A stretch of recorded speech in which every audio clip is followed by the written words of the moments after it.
and it was done online too. Really wasn't dumb enough to use the business cards for that. Yeah.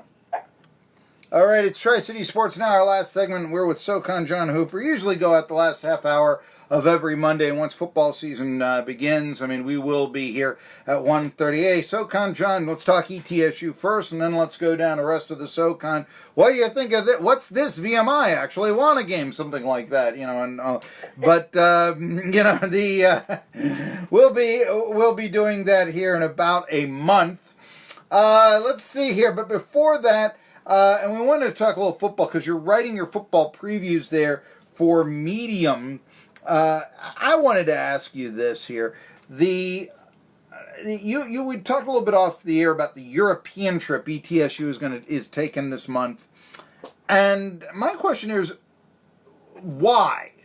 Now, I guess it's because it's an exotic thing.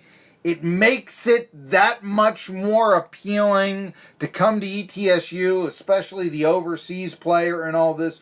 But I will, I will, in the Phil Collins tradition, I will say, I will bet you that there isn't one post-game comment next year. Why'd you win this game, Coach? It's because of that European trip we went on. What is your thoughts on the European trip ETSU is going to be taking?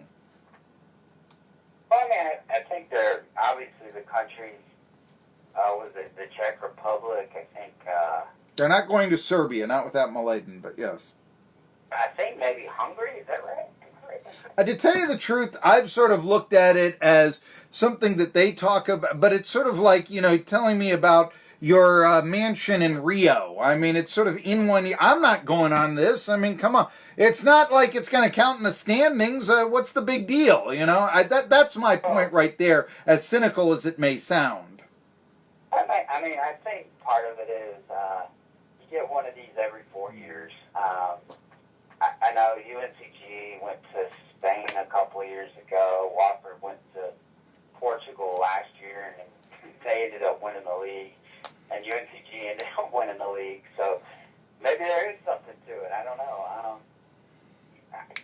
I think it's partly a reward for the young men and the players that are going over there. I think that, it's kind of a time to, have, I think more than anything, team bonding over the break or whatever. I get that. Yeah. As you prepare for the season. I think there's something to be said for being in a different country than just, say, being in Johnson City and preparing for the season. And you're playing competitive teams with, there's some really good teams in that part of in Central Europe. These are professional guys that have that exposure to, guys that are making money playing basketball. I think it's a big deal because not only do your players get exposed to, professional athletes, they also get an idea of how the professional game works and how the dynamics of it. And so I think that's important. But as far as it helping you in the season, I think the guys that it will help are the guys that are coming in. I don't know that it necessarily helps the guys as much that are coming back, but I think it does help Coach Forbes get an idea of how his newcomers are acclimating themselves, and maybe get an idea of what works. His rotations as far as substitutions and things like that. So I think there are some advantages to it, but I think more than anything, it's just for sort of a reward to the players every 4 years for just being there and working hard, and certainly having won 100 games in 4 years. Some of those guys have been there, so that's certainly a reward for them as well as Coach Forbes. Well, I'll just say this. Yes, I understand it's exotic. It's hey, we make these trips to Europe. You mentioned UNCG going to Spain, and the one name that came in there was Francis Alonso. Who was from Spain, and my goodness, am I going to miss watching him play, because I thought that Francis Alonso was an outstanding basketball player on this level, and I will miss Francis Alonso. I can tell you that much. But just I do get that, the bonding, and all this. The other thing, though, that I got, no Patrick Good. He's still hurt with a hip injury. That is beginning to look like, uh-oh, for ETSU, because, it's been this long, and how long, what's he going to be like next year, and remember when he wasn't playing so well and how that hurt the Bucks going down the stretch last year. So, yeah, that's a cause for yellow alert right there, I think we can safely say. By the way, speaking, though, of sharpshooters on the outside, we mentioned Good, we mentioned Alonso. Fletcher McGee, I know he started off in the Summer League, didn't do a whole lot. I saw one game he had, I guess, 12 points for the Bucks Summer League team. Have you heard anything about McGee, his future? I've heard that he is going to play, actually, in overseas in Spain. I saw an interesting tweet from a guy that is in the NBA now, but kind of took a circuitous route to get there, and Torrey Craig, who played in Australia for several years before getting back to the Summer League and actually signing a deal where it was half the year in the NBDL and half the year with the Denver Nuggets. So there was a tweet that I saw that just kind of encouraging Fletcher McGee to just to work and work while you wait kind of deal, and just to do what he could do, and things will work out. And they did work out for Torrey Craig, and there's something to be said for going and getting experience and then coming back and giving it another try. I think that is actually a better option to go play in Europe and to then come back and try it, than to try the NBDL. I just think it's too hard to make it from the NBDL straight to the NBA. So I think it's smarter to go probably to a good European league and then try and get back to the NBA if that's your dream, and if not, you probably still have a job waiting for you in Europe. So it's not all that bad of a deal. Okay, we've been talking so much hoops. Let's get to football. Come on, it's football. And I guess this does sort of indicate how the Southern Conference has gone from being thought of primarily as football and now maybe primarily thought of as hoops. I think it does, and I'm long for the day that two teams make it to the NCAAs. But nevertheless, here's what I want to ask you, SoCon John Hooper of Mid-Major Madness, HeroSports.com, and more, including Medium. You have previewed, I think recently I've seen previews on Samford, the Citadel, and also, correct me if I'm wrong, but Furman. And you just seem to be a lot higher on the Citadel than I am. I just don't see one way where Citadel is really that outstanding in anything.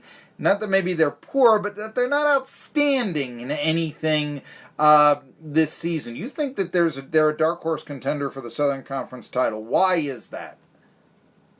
I just think, like we talked about, I think the way they finished the year, winning 3 out of their last 4, I think they have 20 starters back off last year's team. And we know that the last 4 games were a new starting quarterback in Brandon Rainey, who kind of played the backup role to Jordan Black, who's a guy that did. I got the impression from their SID at Media Day that he's trying. The kid hasn't done anything wrong. He's been a stand-up student athlete. He's been a consistent winner at quarterback. I mean, a couple years prior, he was part of a Southern Conference championship team. So it was going to be hard to unsee him at quarterback. But then, injuries and certain things happened during the middle of the season to where Brandon Rainey got his chance. And when he got his chance, he obviously flourished. And that win over Stanford, the win over Western Carolina, I think was big down the stretch on the road, a game in which they trailed at halftime, tying Alabama at the half, and then the way they had the emphatic end to the season. I mean, I know it's Charleston Southern, but you get a 43-14 win. I just think the momentum that they finished the season with is probably, and given the fact that they have 20 starters back, 20 starters, yeah. Momentum season to season is debatable, but yeah, that's 20 starters back is that's a good point. I'm not going to deny that here. SoCon John Hooper of HeroSports.com, soon to be Mid-Major Madness, where we'll be writing about Nico Medved very shortly, as well as what you can read him on in Medium, and I suggest everyone does. In our remaining minutes, we got about 4 left. Samford.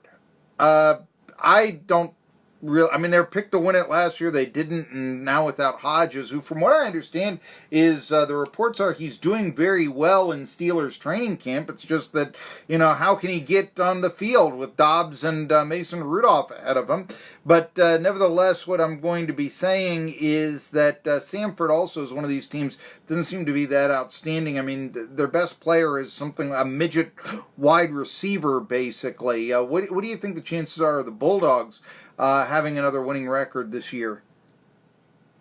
I think it's going to be tough, but I really think this is probably Chris Hatcher's toughest job since he's been a head coach, because I think they lost probably, obviously the best player in FCS football in Devlin Hodges, and they lost probably one of the best defensive players, if not the best defensive player over the past couple of years in the Southern Conference, and Ahmad Gooden.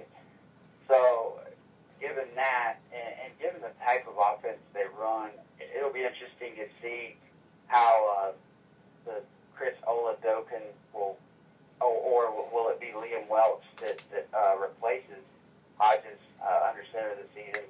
I think that Oladokin is more of a dual threat run pass type guy. He was a 3-star recruit coming out. I think he played in 3 games last year for South Florida. But Coach was quick to say at Media Day that Liam Welch was right there with him. So a native of Augusta, Georgia, a guy that hasn't seen much playing time in his career, but is more like Devlin Hodges, I think, more of a drawback passer. So it's going to be interesting to see what the offense will look like in comparison to maybe this past year when Hodges got going. I know against Furman, and I saw him a little bit against CTSU. He was tough to stop, and I just wonder how much of that element of the rhythm that Hodges got in.